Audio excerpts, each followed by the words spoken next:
welcome to my channel. Tayo ng swap namin yung car namin.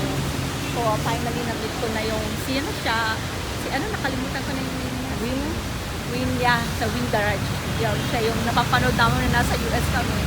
So, eto, follow nyo na lang kami. Makikita namin kung ano yung makukuha namin sa kanya.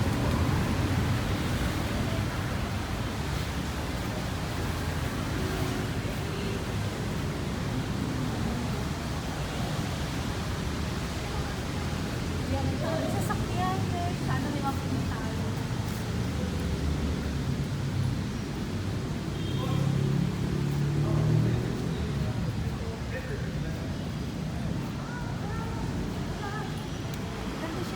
Ayan, ma.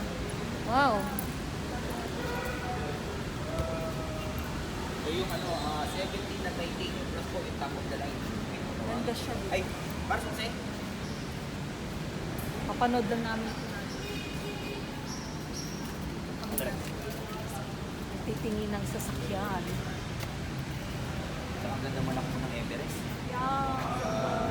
Lahat ng SUV import yung pinakamaganda talaga sa pagdating.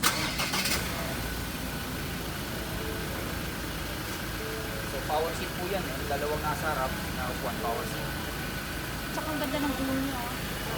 No drop sunroof, power tailgate, automatic po yung third row. Yan sana namin kasi. Kaso lang. Parang di ka kasi sana namin sa Yamaha ba siya.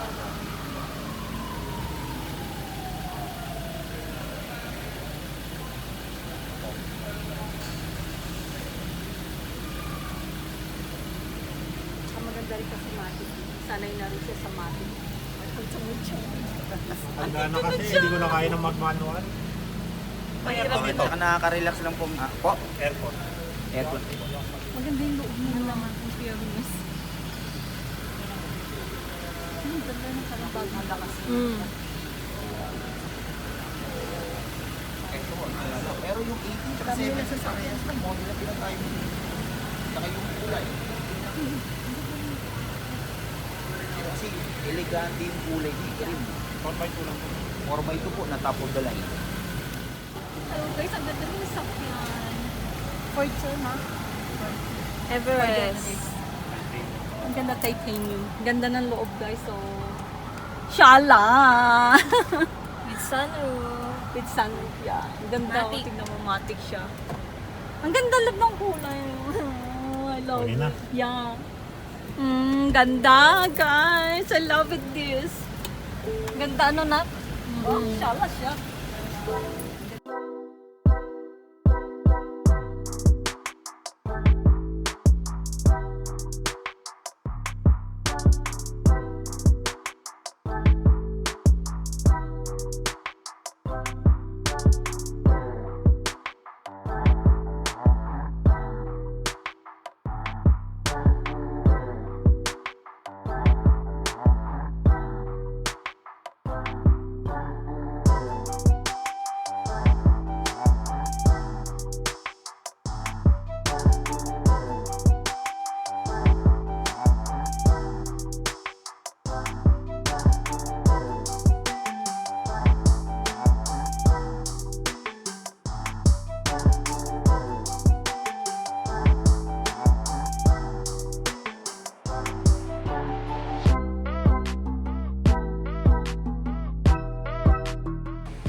Hi guys, good morning! Dito po tayo sa kusina at maraming ginagawa. Grabe. Napakagrabing init. Grabing init dito. Natin ang kailangan ng towel para sa papunas pawis. Yan. Magluluto tayo ng breakfast ng mga junakis at mga apo. Almusal namin ay magluluto ako ng longganisa at hotdog daw para kay Jade. And I don't know kung gusto nila, Angel, apo ko. At saka, hey to my vlog. Hi. guys! Yan yung aking panganay na apo, si Jade. So, share ko sa inyo yung gawain ko ngayong umaga. Ang gawain ko dito tuwing umaga, pagising ko, nagigising pa rin kami na maaga. Hindi pa rin kami nakapag-adjust. 5 or 4 o'clock nagigising na kami, hindi na kami natutulog. So nag-start na kami maglinis dito sa bahay. Marami nang nabago dito sa bahay, marami nang tinapon kagabi. Share ko lang sa inyo, kagabi pinapick up na namin yung luma naming ref, microwave, yung electric fan pa ng mama ko. Doon, dinala namin sa bagong silang yung bahay namin dati nung mga bata pa kami. Bahay ng parents namin. So doon ko inano, tapos yung iba, yung rep binigay ko doon sa hipag ko, tsaka yung microwave. So madami nang nabago, marami nang pinalitan, marami nang bago. Share ko sa inyo yung mga bagong gamit namin ngayon. Eto, yan. Pakita mo na. Eto, microwave and oven toaster. Bago na siya. Pinalitan na namin yan. Mga dinspacha na. Tapos etong lalagyanan ng rice Spencer. Tapos yun, pinalitan din namin yung aming yung pagdadry ng mga plato, this dryer. Tapos ayan na naman, good morning sa mga baby ko. Tapos yun, ang routine namin tuwing umaga, katulong kong dalawang apo ko, nililinis namin to, tinatanggal namin yung WC pad sa ilalim para malinis, para walang amoy. Ay ang electric fan, dahil mainitan sila, magagalit sila. I-on natin. I-on natin ang electric fan nila. Yan, kasi mainit dito sa likod. Masyadong hindi pa nga pagpapagawa kasi kami re-renovate ko lahat. Itong bahay namin i-renovate ko, guys. Kaya marami kaming gagawin. So, yan uli. Good morning sa baby ko, si Titus. Ito ang aming bagong rep na napakalaki. Ang sabi nga nila, cabinet daw. May cabinet kami. Nagtatakip ako kasi wala akong bra. Hindi ako nag-bra. Mainit. Ayan, guys. Mag-haul tayo sa rep namin. Anong mga laman. Lumaki na siya kasi pag nandito talaga kami, mag-asawa, kulang sa amin yung dating rep namin dahil kami ay mahilig sa pagkain. Pero hindi yung sabi mong totally kain ng kain. Gusto lang namin lagi kasi nasanay kami sa US na puno lagi yung rep namin na yan. Ngayon, puno na naman. Kasi meron akong 2 apo dito. Tsaka yung minsan pumupunta yung mga pamangkin ko dito. Yung anak ko, tapos yan. Minsan uminom kami. Yan. Tapos yan, ang laman. Tasty. May mga leftover. Meron pa doon na yung niluto ko na corn sweet. Tapos yan, mahilig kami sa mga gatas, juice, yan.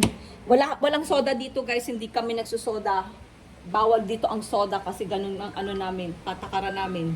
Yan. Ayan na siya. Pagka na-open mo na siya ng ilang minutes, nagtutunog na siya. Shala, diba, guys? Yan ang laman niya. Sa baba ay prutas.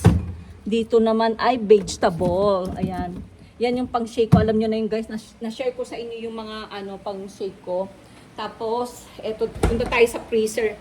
Kaya ang ganda niyan tignan, diba? Eto naman, dito sa side na to, freezer naman siya. Tapos, yan. Malaki siya. So, maraming compartment, maraming paglalagyan ng mga mahilig kaming mag-stock.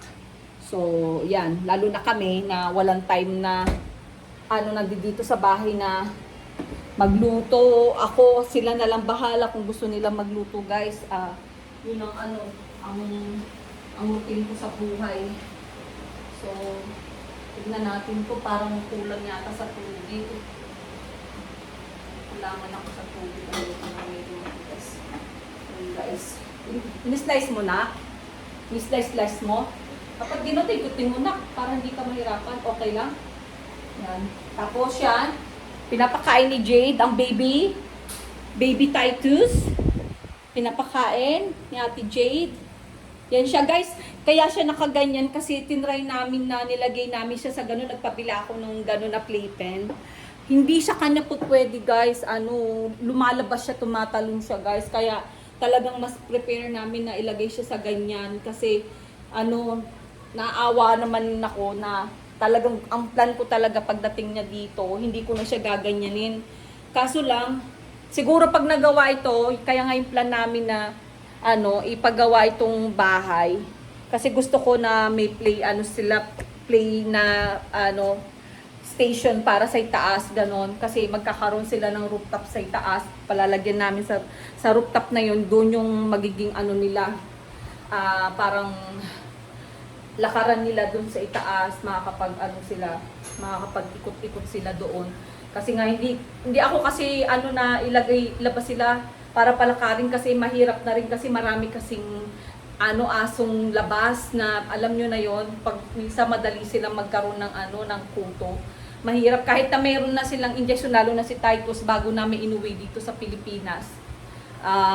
Ayun, bago namin inuwi dito sa Pilipinas, kinumpletuhan namin muna siya, meron siyang para sa kuto, lahat yun, kumpleto siya.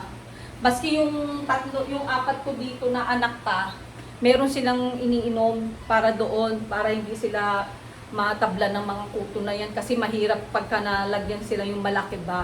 May tendency kasi napapanood ko minsan pag nakagat sila or tinanggal mo silang biglang napaparalyze yung aso.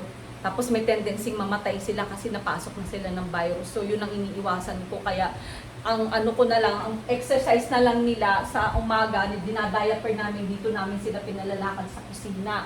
Ganun lang, para lang lang sila kahit paano. Tapos nilalakad namin siya na dito, pinakakuwala namin sila twice a day sa hapon. Sa umaga at saka hapon. Yun ang niya. Parang si Titus na sa Hawaii siya, nilalakad ko sa umaga, tapos sa hapon. Yun nga, maayos na. Kasi mulang pa nga, kaya hindi pa namin yung pagpapagawa. Kasi papagawa pa kami ng plano dito. Kaya magtatagal ako dito sa Pilipinas dahil nga sa plan na yon na renovation ng bahay. Renovation, tapos dadagdagan natin ng floor, magiging 4th floor siya. Tapos yun, maraming nabago, maraming nadagdag dito sa bahay, marami kami pinalitan. Mga electric pan, siguro nakabili kami ng ilang mga electric pan nabili namin, 4 na electric pan yung nabili namin kasi puro sira na yung iba sa tagal nga na hindi kami dito. So, yun. Marami kaming pinalitan. Pero plan talaga namin, pag nagawa na to lahat-lahat, papalitan namin yung mga furniture namin, guys. Kasi nire-ready rin namin sa retirement namin mag-asawa. May mga talagang budget kami na nakalaan dyan. Nilaan talaga namin para dyan. Tapos, yun nga, itong itong araw na to, makukuha na namin yung aming new baby. Yung new car namin na papalit kay Blackstone. Nalulungkot ako kasi mawawala na siya. Siya yung unang-unang pundar ko, yung adventure na yan. 2014 siya. So, mawawala na siya sa amin, pero may babalik sa amin. May bagong darating sa buhay namin na bagong sasakyan. Siya, Ford Everest siya. Nagustuhan namin siya kahapon. So, kung mapapanood niyo yung vlog ko kahapon, doon pinakita ko yung sasakyan na makikita nyo siya talagang. Pag nakita nyo, magde-decide ka talaga na eto na siya. Tapos, syempre, yung details, inalam namin yon. Tapos, tinignan din ng asawa ko lahat-lahat. Tinignan niya yung makina, kung maganda ba yung tapos yung mileage niya, kung ilan. So, yung mileage niya, parang wala rin pinagkaiba dito sa etong car namin na adventure. Parehas lang ang mileage. So, ayun, pakita ko sa inyo, nililinis na yung dahil i-dispatch siya na si Blackstone. I-dispatch siya, tapos merong bagong darating. Yan guys, punta tayo sa labas, pakita ko sa inyo yung mga paglilinis na ginagawa nila sa sasakyan namin. Yan. May car dito, ito sa sa friend ng anak ko. Sa friend niya, tapos ito motor din. So, ito ilalabas to kasi pag dumating yung sasakyan, hindi pwede rin itong motor, ilalabas din siya. Yan, nililinisan nila yung adventure para i-dispatch siya. I-dispatch siya. Talagang sad to say na magpapaalam na si Blackstone for today. This last day niya na ngayon sa amin, diba? Last day, ito yung mga tigalinis bilisan nyo ayusin yung paglilinis. Mga binabayaran ko yan, kaya kailangan ayusin nyo. Yeah. Yung driver ko tsaka yung isang car wash, nagka-car wash. Ayan. Ayan na siya, magpaalam na ako sa kanya today. Last day niya na rito sa amin. matagal din siya naging part ng family namin, guys. Sobrang nalulungkot ako, pero kailangan namin bumili ng mas mahal. Kailangan po namin maggastos ng pera kasi hindi, joke lang yun lang po yun. Joke lang, hindi po totoo yun. Yun, nasa plan talaga namin na na palitan siya ng automatic kasi lalo na dito sa Pilipinas, pag nagdi-drive ka ng manual, so heavy kasi ang dito, yung traffic dito. So sometimes siyempre yung nagdi-drive hindi mo rin maano kung may diferensya sa tuhod or meron na siyang arthritis. Minsan pag inatake siya, di ba? Hindi mo masasabi, baka yun makabangga siya ng Kaya mas maganda na rin yung matic yung yung dinadrive, di ba? At saka comfortable din sa driver pag matic yung sasakyan mo. So yun, makakapag-drive na din yung husband ko pag napalitan to. I don't know kung talaga magda-drive siya. I don't think so kasi takot siya mag-drive dito. Yun yung asawa ko. Babacuum siya. Talaga nililinis nila to kasi para naman bago namin i-switch namin to, guys, dun sa kukunin namin na Ford Everest na sasakyan na automatic siya. So yan, uulan na naman. Tapos ito pala yung namin, sa townhouse lang kami, guys, townhouse lang kami nakatira, hindi malaki yung bahay namin.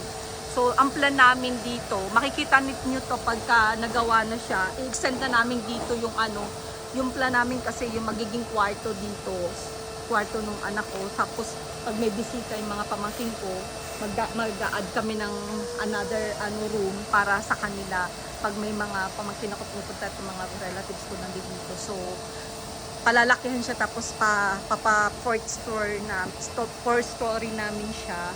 Meron siyang rooftop, tapos yung third floor yun yung sa amin ng asawa ko. Tapos yung sa second floor yung mga na lang kung sino yung sa dalawang ako ko. Yan lang siya, hindi malaki yung namin. Ito yung sa amin, guys, Hindi siya malaking pero okay na rin para sa amin kasi yun naman natin yung malaking bahay. Katulad na sa amin, hindi naman kami nagpipirmi dito, guys. Mas kami sa US. Pero kaya nire-ready na rin namin siya para pag nag-retire kami, na siya, okay na yung bahay, tapos palitan na. Tsaka luma na rin kasi, tignan mo, talagang kailangan na talaga siyang i-renovate siya. Yun ang dito. Pero yeah, we'll see mamaya.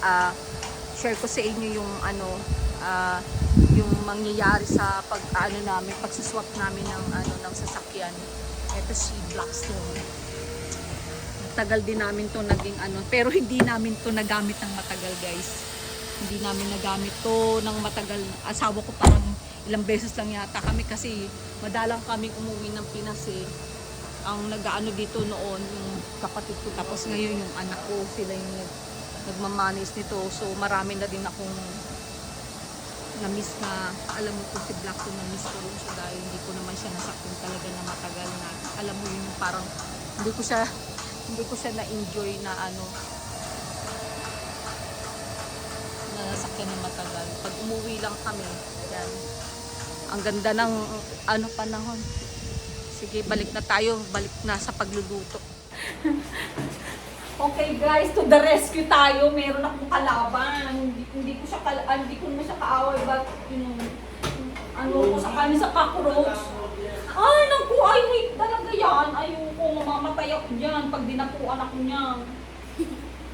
Kasi meron akong phobia dyan, nung alam ko nung yata ako noon, grade 1. Grade 1 yata ako, hinagisan ako ng ipis ng kaklase ko. Okay. Hinimatay ako. Sige. Ito ba, na? Sige, may Bilis ang oras dito, Yeah. In fairness, gumising ka, pero ang dami na namin nagawa. Lahat kami kumikilos dito, guys. Kasi wala kami kasambahay. Naghahanap kami ng kasambahay ngayon. Nakamitas mo. Kasi ang dami talagang gawain, lalo na sa mga yung mga babies namin. Sa kanila pa lang ubos na yung oras namin kasi ilan sila, 5. 5 na sila ngayon kasi nadagdag si Titus. So talagang ano, hindi ko naman sila po pwedeng i-discard ko guys. Gusto naman, mahal na mahal ko yung mga yan. Tsaka bukod dyan, sobra na yung ano dyan, sakripisyo ko. Laki ng gastos lang talaga guys. Malaki yung gastos magkaroon ng mga ganyang test na ano, mga babies. Sobrang ano sila sa akin. Precious ba? Parang sa akin guys, mas anuin ko na mag-alaga ako ng ganyan kaysa sa tao. Kasi alam mo, ilang beses na rin ako naloko ng tao. Pero okay lang kasi hindi naman ako yung nagsasuffer ng gano'n, diba? Na ano, nangyayari. Daming... And guys, luto ng ating langgunisa. Luto na siya. Na-offer yata na na sunog. Pero pwede na yan, out na siya, ano ko na siya. Hangulin ko na siya guys. Basta para makakain na sila kasi kailangan ko na rin maligo. Kailangan namin makapunta na ng bangko. Tapos para mapuntahan na rin namin yung sasakyan. Yung ite-trade na namin. Tapos share ko sa inyo mamaya guys yung sasakyan. Pag doon na kami sa sa wind garage, yung bilihan na yun ng papakita ko sa inyo yung car. Pag na namin. May bagong na naman, may bagong part of family, lumalaki yung pamilya namin. Pero okay lang, thank you Lord, thanks God. Kasi another blessing guys. Love na talaga kami. Especially kami ng husband ko. Kasi, syempre, alam ko, sobra-sobra yung sobra-sobrang pag-iintay yung nangyari sa amin, lalo na ako guys. Bago ako makauwi dito, sobrang stress lahat at dinanas ko yata. Stress, tapos depression lahat. Bago ako makauwi, pinagdaanan ko. Kaya, hi guys, magbabay lang ako kay Blackstone. Pero punta pa kami sa sa bangko. So, eto na si Blackstone. Papunta kami sa bangko. Tapos after ng bangko, punta na kami dun sa dealer na napupuntahan namin sa garage. Yan. Bye Blackstone. Etong aming first car. Babay na muna ako dito sa baby ko. Okay, sige bye. Bye bye Blackstone. Bye bye. Sana maingat din yung maging maingat yung mapupuntahan. Love you, baby. I love you. Ayan pa yung pangalan ko. God. Bye. Bye, Blackstone.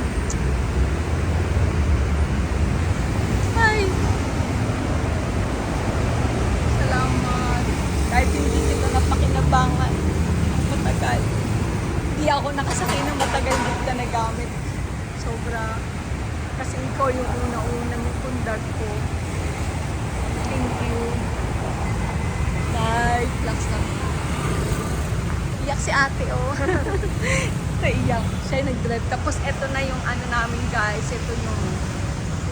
Ito yung papalit sa kanya. Ito yung namin. Sasakyan namin guys. Napapalitan. Ito na lang. Na siya.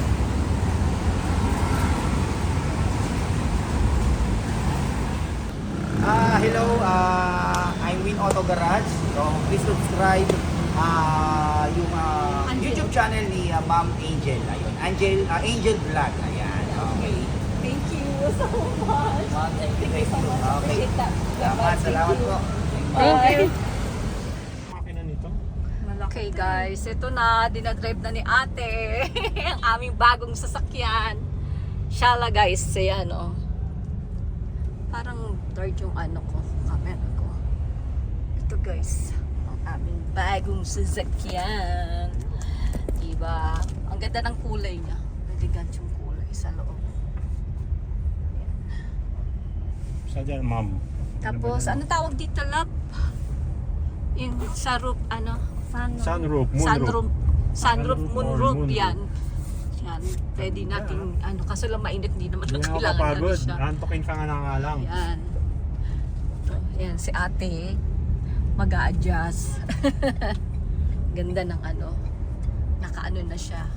Dahan-dahan lang. Automatic na kami ngayon. Dahan-dahan ka Matik lang. na guys, sasakyan namin. Thank you Kasi po. nagsisimula ka Thank pa you lang eh. Lord. Inanong Nakuha na pa namin lang, yung aming ginagamay mo pa dream lang. car na Okay gusto lang. ko. Ay, lang yan mabagal. Saan tayo punta lang? Kasi Ayan si ate. Kasi